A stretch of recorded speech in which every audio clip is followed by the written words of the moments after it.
quiser um dia, não, tranquilo, a gente vai lá pelo menos trazer conhecimento para as pessoas, né? Porque assim, a gente sabe que cada dia mais a questão do segurado especial, que é o agricultor, cada vez mais está. Aqui é Jatobá, né? Barreiras era outra. No sítio Jatobá. E assim, cada vez mais a situação do segurado especial, que é o agricultor, cada vez mais está se estreitando. O governo não fez nenhuma alteração com relação a essa questão de modificar alguma coisa no tempo para reconhecimento do período rural ou coisa do tipo.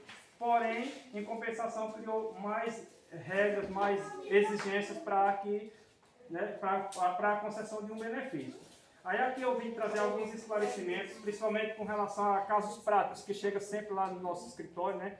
E que a gente tem essas dificuldades em solucionar, porque muitas vezes falta um esclarecimento, ou falta uma prova, ou falta uma pessoa produzir uma prova antes de precisar de procurar o INSS e correr atrás do seu direito, né? Como eu já tinha falado, eu já me apresentei, eu sou filho dessa região e filho de agricultor também. A gente sempre criei vendo meu pai lutando pelos direitos das pessoas. Meu pai foi uma das primeiras pessoas a criar o sindicato de afogados. Foi meu pai junto com os outros amigos dele. E assim, eu sempre vi meu pai lutando principalmente por essa causa, né? A causa do segurado especial, a causa do agricultor, para melhorar a vida dos agricultores. E eu sempre carreguei isso comigo, né? Que um dia, quando eu pudesse também, eu iria ajudar as pessoas. E a única forma que eu creio que foi Deus que me deu esse dom, foi justamente com relação ao direito, né? Essa é uma forma que eu tenho também de ajudar as pessoas através do meu conhecimento. Muitas vezes as pessoas ficam questionando, né, sobre a questão do segurado especial, porque o segurado especial, que é o agricultor, né, é a única categoria de segurado que não contribui diretamente para o INSS, por meio de uma contribuição, né, a emissão de uma guia e contribuir para o INSS. Em compensação, a gente tem uma contribuição indireta muito grande para o país inteiro, né? 70% da produção de alimentos do Brasil é justamente produzido pela agricultura familiar, ou seja, nós temos uma importância muito grande. O Estado até pode dizer, não, mas não tem nenhum recolhimento por parte do agricultor diretamente. Porém, indiretamente, o tanto de impostos que a gente paga e assim, o benefício que a gente traz para o Estado, isso aí já supera qualquer contribuição que a gente venha a contribuir, né? Para a Previdência Social, para poder ter o direito. Em compensação, sobre essa questão da origem, né, dos direitos do agricultor, tudo isso aí começou na época de 1979, quando começou as lutas sindicais, né, a reivindicação de algumas pessoas por direitos do segurado especial, que era do agricultor, e começou a criar-se, alguns direitos foram criados, né, como as pensões para o segurado especial, só que era uma forma de um benefício assistencial, que só quem tinha direito era o chefe de família, e se ele falecesse, vinha a transferir para a pessoa que ficasse posteriormente a ele. Ou seja, só existia um benefício na casa. Porém, a partir de 88, com a Constituição Federal, né, aí surgiu-se os direitos, né, as lutas, a gente já tinha mais força, graças a Deus já tinha sido criadas as centrais sindicais, e graças a Deus assim, teve uma luta muito forte por parte das pessoas que nos representavam na época, e alguns direitos sociais a gente foi incluído na Constituição para que a gente fosse protegido constitucionalmente com relação ao nosso direito. Foi quando o segurado especial, que é o agricultor, ele passou a ser ter os mesmos direitos do segurado que contribui diretamente para o INSS por meio de carteira assinada. Foi quando aí a gente, de fato, começou a ser visto como uma espécie de segurado. Tanto que hoje existem diversos tipos de segurado e a gente é classificado como segurado especial. Por quê? É justamente uma espécie de segurado do INSS que tem todos os direitos previdenciários, no caso, de uma pessoa que realiza as contribuições para o INSS, ou de uma pessoa que trabalha de carteira assinada. O segurado especial, o agricultor, tem os mesmos direitos de um segurado. A gente também foi incluído, ou seja, a gente também foi incluído nessa categoria de segurado do INSS. Aí, a partir daí, eu falei sobre a Constituição, né? Teve essa reforma da Previdência, né? Que a 103 de 2019, em 2019 teve essa reforma da Previdência, que até a gente achava que iria afetar os agricultores, afetou toda a classe de segurado do INSS, como as pessoas que trabalham de carteira assinada, as pessoas que contribuem individualmente para o INSS, Porém, os agricultores foram os únicos que não foram afetados, graças a Deus, por essa reforma da Previdência. Em compensação, não houve uma afetação direta, entendeu? Mas indiretamente começou a exigência ser maior ainda para você ser reconhecido como agricultor. Por quê? Estava tendo também muita fraude com relação ao INSS. Boa tarde. Estava tendo muita fraude com relação ao INSS. Pessoas que se diziam agricultor, vivia a vida toda na cidade, quando faltava 1, 2 anos para aposentar, vinha para a zona rural, dava entrada na aposentadoria como agricultor, né? Aí isso aí é uma das formas que o INSS está tendo hoje de banir, né? De proibir que pessoas se aproveitem dessa categoria de segurado especial e peguem e dêem entrada em uma aposentadoria. Aí, com a reforma da Previdência, não houve alteração, a alteração, assim, de fato, que viesse a trazer prejuízo, é tanto que o agricultor, a mulher continuou com 55 anos de idade, o homem 60 anos de idade, 15 anos de tempo rural, ou seja, 180 meses na atividade exclusivamente rural, e depois eu também vou falar sobre essa questão da atividade ser diretamente, exclusivamente rural, a pessoa ter algum vínculo durante o intervalo. E assim, não trouxe, graças a Deus, não trouxe um prejuízo direto. Porém, como eu disse, aumentou-se a exigência para ser reconhecida. As demais categorias, como as pessoas que trabalham de carteira assinada, o homem, não sofreu alteração, porque continuou sendo 65 anos, porém a mulher já foi para 62 anos. Ou seja, as pessoas que trabalham de carteira assinada ou que contribuem para o INSS. Né? A mesma coisa foram as outras categorias, diversas outras categorias, como vigilante, como enfermeiro, como médico, todos eles sofreram alterações, só não o segurado especial.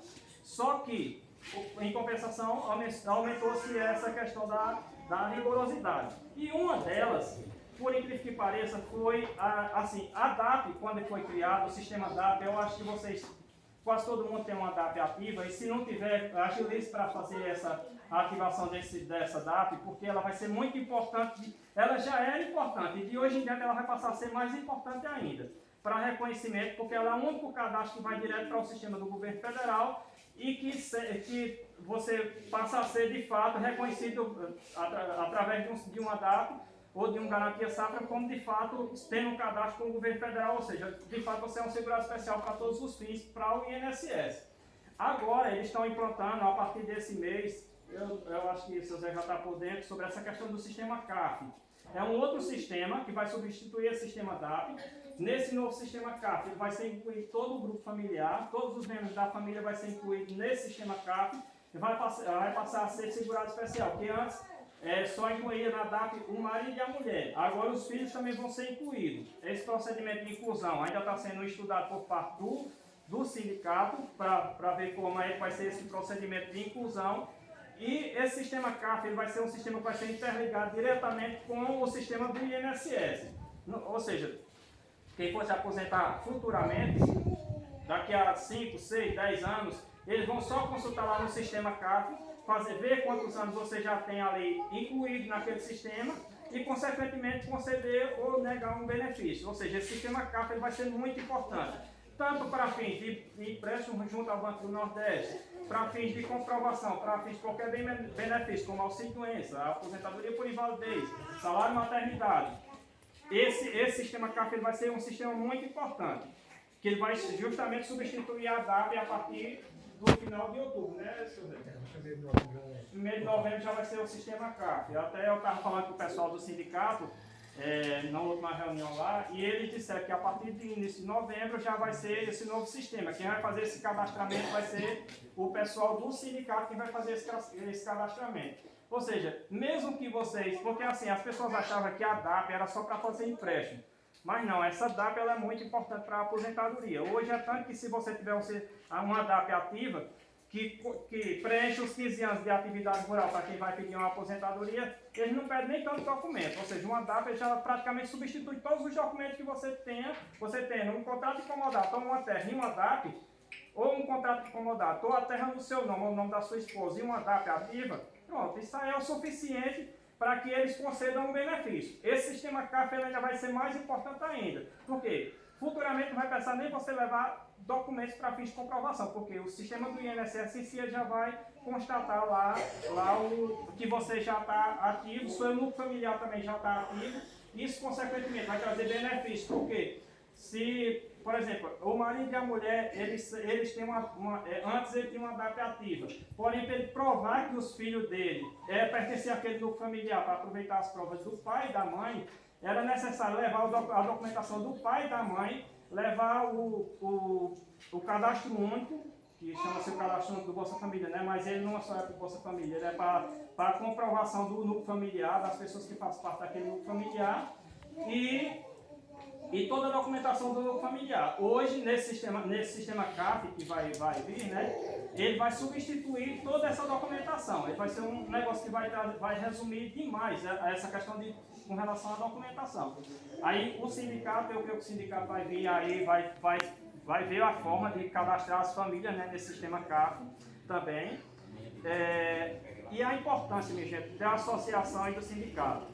Vocês não sabem a importância, porque tem alguns escritórios de advocacia, ou alguns advogados, não sei o que eles têm contra uma associação sindical, coisa do tipo, que fica dizendo, não, isso é besteira, não precisa mais de sindicato. Minha gente, sindicato e associação, ela é tudo na vida de vocês. Aqui é o lugar onde vocês vão trazer conhecimento. É tanto que quando eu vou numa associação, eu sempre digo, minha gente, traga os seus filhos, traga a sua família para se associar, faça parte da associação, por quê? Porque um dia, quando vocês precisarem, vocês vão vir para cá para tentar ver se vocês conseguem ir para outro lugar para conseguir um benefício. E se vocês não tiverem uma pessoa para dar uma luz ou uma associação que lhe encaminhe para um sindicato ou coisa do tipo, que facilite sua vida para você correr atrás de um direito, ou então no máximo de conhecimento, porque conhecimento não se compra nem por dinheiro, isso aí é muito importante, é muito importante na vida de vocês, ou seja, se associem à associação, minha gente, participe do sindicato. Isso aqui ele vai trazer diversos benefícios para vocês, tanto para vocês quanto para o núcleo familiar de vocês.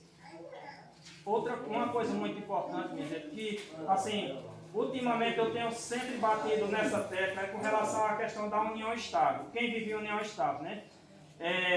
Lá no escritório a gente está com diversas ações, principalmente de pensão por morte, de pessoas que vivem em união estável e não tem nenhum documento que comprove que vive em união estável. Nem o cadastro único do Bolsa Família no nome do núcleo familiar. Isso aí atrapalha demais. Aí, o que a gente está orientando? A gente faça a prova conjunta. Quando vocês forem fazer a atualização do cadastro único, coloque o nome do esposo de vocês, do companheiro, boa tarde. Ou coloque o nome da companheira no cadastro único de vocês. Ou então faça uma data conjunta. Coloque o nome do esposo na ficha da agente de saúde, na ficha do posto de saúde. Por quê? Um dia, quando vocês forem precisar de provar que vocês vivem com aquela pessoa, vocês têm documentos, vocês podem levar 2, 3, 10, até 10 documentos que comprovam que vocês vivem em união estável. Ruim mesmo é se você não conseguir provar que você vive em união estável com aquela pessoa. Isso aí é um problema sério. Por quê? O INSS só reconhece a união estável se for por meio de prova documental. Não adianta você dizer, não, eu vivi em união estável com fulano. Sem você provar, muita gente não tem nem foto conjunta com a pessoa que vive em união estável. Aí assim, dificulta demais a vida de vocês. Aí é o que eu digo, se vocês puderem, façam uma declaração de união estável, o cartório eles fazem, é um procedimento bem simples. Se vocês não quiserem casar, né, vocês fazem uma declaraçãozinha de união estável, colocam o esposo no cadastro único do Bolsa Família, entendeu, como companheiro. Os filhos na escola, coloque também que vive em união estável, coisa do tipo, porque às vezes as pessoas colocam até que é solteiro. Ou seja, não coloca nem que vive em união estável, né? Coloca que é solteiro mesmo. Isso está trazendo sérios problemas, sérios prejuízos. É tanto que toda reunião que a gente vai, eu sempre estou participando de reunião, eu oriento, chego a conversar muito com as pessoas com relação a essa questão da união estável. A importância de um documento na vida de uma pessoa para provar que vocês vivem naquele núcleo familiar. Tá certo? Aí outra coisa, essa questão da atualização do cadastro único. Sempre mantenha o cadastro único atualizado, porque, igual eu já tinha falado, incluindo todos os membros do grupo familiar, entendeu? O companheiro, se vocês só viverem em união estável, os filhos, tá certo? Por quê? Porque esse cadastro único, consequentemente, ele vai ser utilizado até para fazer esse sistema CAF. Ele vai servir justamente para migrar os dados de vocês do cadastro único para o sistema CAF. E, consequentemente, os filhos de vocês também vão ser segurados especial, reconhecidos no sistema do INSS, por conta dessa questão do sistema CAF e do cadastro único. Aí sempre manter esse cadastro único atualizado com todos os membros do grupo familiar também. tá certo?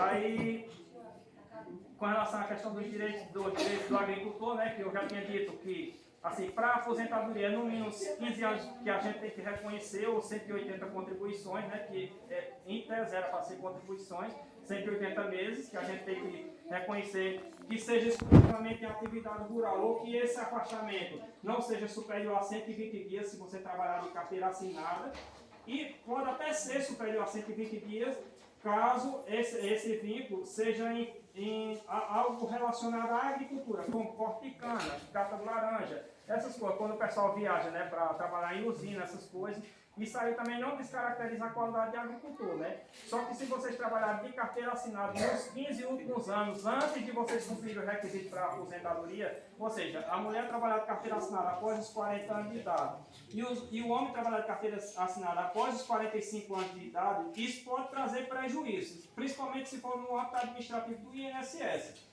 Porque é como eu tinha explicado, se o vínculo na atividade urbana ultrapassar 120 dias no ano, a pessoa descaracteriza-se como segurado especial.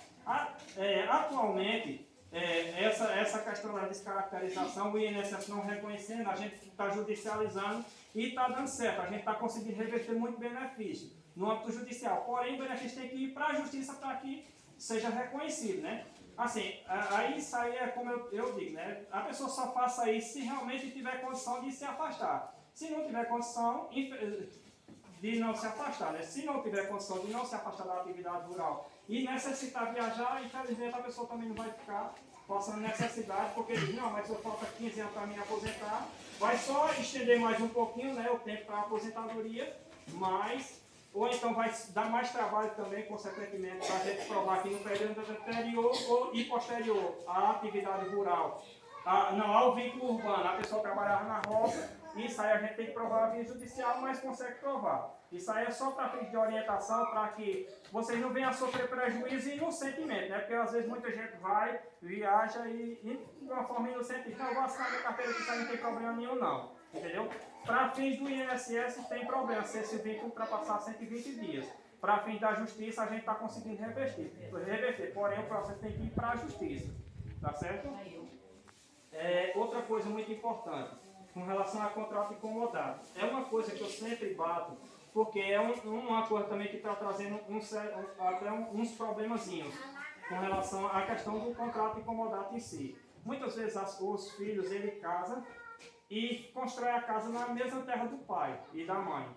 Aí ele acha que porque a terra, ele construiu a casa na mesma terra, a terra é do pai, consequentemente é dele, né? Porém é herança só depois que a pessoa falece, né? Que a pessoa vai embora. Enquanto o pai e a mãe é vivo, a pessoa não é herdeiro da terra, entendeu? Ele é filho do pai, que é o proprietário da terra. Ou seja, para ele provar o vínculo com a terra, a partir do momento que ele tem um núcleo familiar, que ele tem uma família, que ele tem um cadastro único separado, a parte do pai e da mãe, para ele provar que pertence àquela terra, que trabalha naquela terra, é necessário ter um contrato incomodado, entendeu? Aí é um documentozinho simples de fazer, entendeu? Até no cartório Tarcísio mesmo faz esse contratinho de incomodado.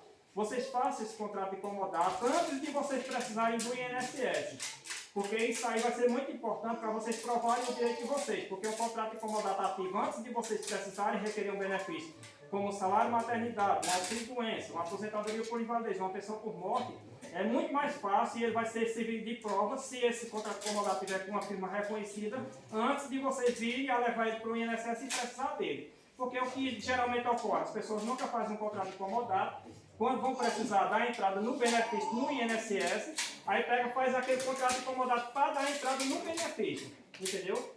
Aí, para fins, é interessante que para fins de provas rurais, aquele contrato incomodado que vocês fazem no dia de dar entrada no benefício, ele não serve de nada, por incrível que pareça. Ele é um início de prova material para provar que vocês vivem naquela terra. Porém, se vocês não tiverem nenhuma outra prova para provar, aquele contrato incomodado praticamente ele não vai servir de nada, infelizmente. Aí assim, se vocês puderem, façam esse contrato incomodado com antecedência. Esse contrato incomodado ele pode ser feito em Tarcísio mesmo. Para quem não tem uma terra no nome e trabalha na terra dos pais, ou então trabalha na terra de uma pessoa, faça esse contratinho de incomodado, não vai atrapalhar em nada. A vida da pessoa também não vai atrapalhar em nada. Vai ajudar a sua vida antes de vocês precisarem do INSS. tá certo? Aí eu sempre estou batendo nessa tecla com relação ao contrato de comodato, porque é o que está acontecendo. Às vezes a pessoa não tem nem tanta prova rural, porém tem um contrato de comodato ativo, e lá demonstra o vínculo seu com a terra, que você é agricultor, a pessoa que está declarando duas testemunhas, ou seja, é um documento, entendeu? E esse documento está ajudando demais a salvar muitas vezes processos que a pessoa praticamente não tem prova, mas no contrato de comodato ele salva a vida da pessoa, tá certo? Aí esse documento é muito importante. Se vocês puderem, faça. Tarcísio mesmo faz aí no cartório, faça com ele, tá certo? E guarde ele em casa como se fosse a escritura pública daquela terra que vocês estão trabalhando, porque ela tem a mesma validade da escritura pública. O contrato de comodato tem, tanto que com o contrato de comodato você pode fazer empréstimo em banco, você pode fazer garantia safra, você pode fazer tudo. Ou seja, é como se você fizesse parte daquela terra, a partir daquele contrato de comodato, tá certo? Sim, aí eu estava até falando sobre outra parte também, que agora esse sistema CAF ele vai ajudar bastante. É com relação à questão, depois que os pais falecem, né, ocorre a morte, aí fica uma propriedade que os filhos, todo mundo fica morando na mesma terra, só que ninguém divide nada, ninguém transfere nem a escritura. Isso aí eu tiro um exemplo de casa, né? As terras do meu pai, ele fez a óbito em 2008, e as terras lá estão daquele jeito lá. Todas ainda estão no nome do meu pai, esse terra está no nome do meu pai. Só que depois que eu comecei a advogar, eu falei com meu irmão e a gente fez um CAR e incluiu o nome dos filhos no CAR, entendeu? Por quê? Porque não foi dividida a terra, todo mundo mora na terra, então todo mundo é proprietário da terra. Incluiu o nome dos filhos no CAR da terra, que para todos os fins, mesmo que a propriedade não foi dividida em parte, porém com o nome dos filhos, eles têm uma prova de que ele faz parte daquela propriedade, ou seja, aquela propriedade é um bem que pertence àquela família e você faz parte daquela família. Aí pronto, a partir do óbito do pai, o interessante é que faça um CAR no nome dos filhos, entendeu? No nome dos herdeiros que ficaram, caso essa propriedade não seja dividida no tempo hábil, né? Outra coisa eu falei sobre essa questão dos vínculos urbanos anteriores aos 15 anos, né? Que se for na atividade relacionada à agricultura não traz nenhum prejuízo. Se for em uma atividade urbana qualquer, pode trazer um prejuízo diretamente do INSS. Judicialmente a gente consegue. Quem puder evitar, após os 45 anos, homem, e 40 anos, mulher, um vínculo urbano, melhor justamente para evitar essa questão de ter que levar um processo para a justiça, tá certo? Por enquanto, assim, se fosse para a gente comentar sobre direito previdenciário, eu acho que eu ficava todinho comentando aqui com vocês, só que a reunião também tem outros pautas aí para serem defendidas. Se vocês tiverem alguma dúvida, eu estou à disposição. Tá certo? Ô pessoal, eu acho que vocês entenderam, mas pode ser que alguém ainda tenha alguma dúvida. Aí falando um pouquinho só sobre a questão do porquê fazer esse contrato logo. Para que deixar para amanhã se eu posso fazer hoje? Na questão de amanhã eu vou precisar entrar com um processo de aposentadoria, ou salário de maternidade, auxílio doença, aí sim eu vou me preocupar com o contrato. O porquê de fazer isso logo? Porque no contrato eu posso declarar que eu trabalho naquela propriedade há 10, 15 anos. Não é verdade? Mas a data em que vai ser redigido aquele contrato reconhecido firme, vai ser a partir daquela data que você procura o sindicato. Então, se você vai amanhã, o sindicato não, o cartório. Se você vai amanhã, então a data vai ser a de amanhã. Entendeu? Não importa o que você declarou, você trabalha na terra. Aí é por isso a importância de se fazer esse contrato logo, como o advogado bem explicou. Né? E a gente até já tem informações que não quer dizer que vai acontecer com todos, mas com alguém eu acho que já deve ter acontecido. Do próprio INSS recusar esses contratos. Tá entendendo, minha gente? Aí é por isso. Não só a gente